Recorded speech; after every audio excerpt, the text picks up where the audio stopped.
మన Telangana gaming act ప్రకారం online కానీ ఆఫ్లైన్ కానీ ఎటువంటి రకమైన బెట్టింగ్ కానీ ఇక్కడ పర్మిషన్ లేదు. ఈ రెండు నిషేధం.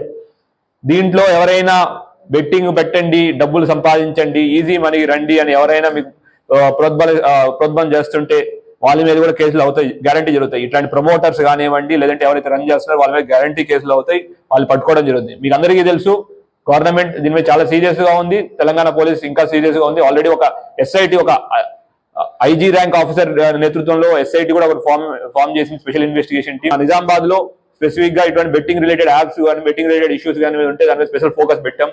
మీకు 10వ నెలలో ఇక్కడ తెలంగాణలో మన ఎడపల్లిలో ముగ్గురు ఒకే కుటుంబానికి చెందిన ముగ్గురు సూసైడ్ చేసుకున్నారు.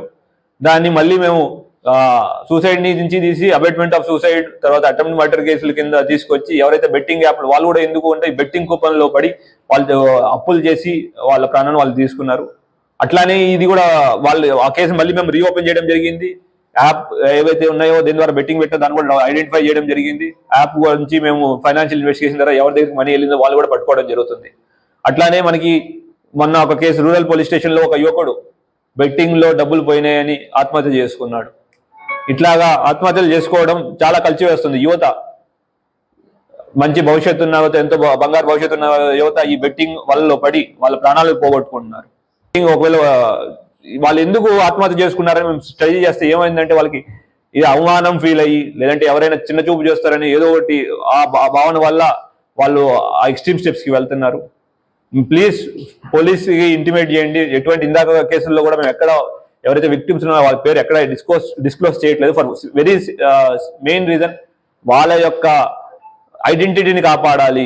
వాళ్ళు వచ్చి బయటకు వచ్చి చెప్పినందుకు మేము వాళ్ళకి సహాయపడాలనే ఉద్దేశంతో వాళ్ళ ఐడెంటిటీని మేము ఎక్కడ రివీల్ చేయట్లేదు. అట్లానే ఎవరైనా ఈ బెట్టింగ్ కూపన్ లో పడిపోయి ఉన్నారు అనుకుంటే ప్లీజ్ మాకు ఇంటిమేషన్ ఇవ్వండి, లేదంటే మాకు పోలీసుని రీచ్ అవ్వండి. 1930 కానివ్వండి, డైల్ 100 కానివ్వండి, లేదంటే లోకల్ పోలీస్ స్టేషన్ కానీ రీచ్ అవ్వండి. మేము విల్ ప్రొటెక్ట్ యువర్ ఐడెంటిటీ. అట్లానే మిమ్మల్ని మోసం చేసి ఈ బెట్టింగ్ యాప్లో వలలో లాగిన వాళ్ళని గ్యారంటీ వాళ్ళ మీద యాక్షన్ తీసుకోవడం జరుగుతుంది. అట్లానే తల్లిదండ్రులు కూడా విజ్ఞప్తి, మీ పిల్లలు ఎవరైనా ముభావంగా ఉన్నా కానీ, లేదంటే ఇంకెన్ని ఏదో రకంగా వాళ్ళు బిహేవ్ చేస్తుంటే కూడా ప్లీజ్ పిల్లలతో మాట్లాడండి.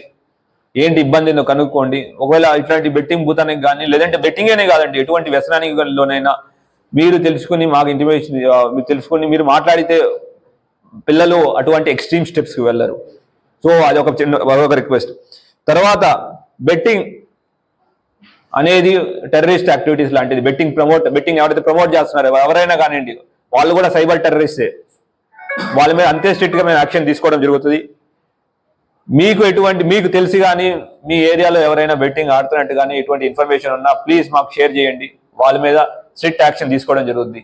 అందులోనూ మేము sections normal gaming act sections తో కాకుండా వీటిని బెట్టింగ్ ని ఆర్గనైజ్డ్ క్రైమ్ కింద మేము ట్రీట్ చేస్తున్నాం.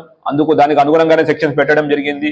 సో ఎవరైనా ఈ బెట్టింగ్ ప్రమోట్ చేస్తే వాళ్ళ గ్యారంటీ జైలు పోవడమే కాకుండా ప్రాపర్టీ ఏదైతే సంపాదించారో ఇదంతా జప్తు చేయడం జరుగుతుంది.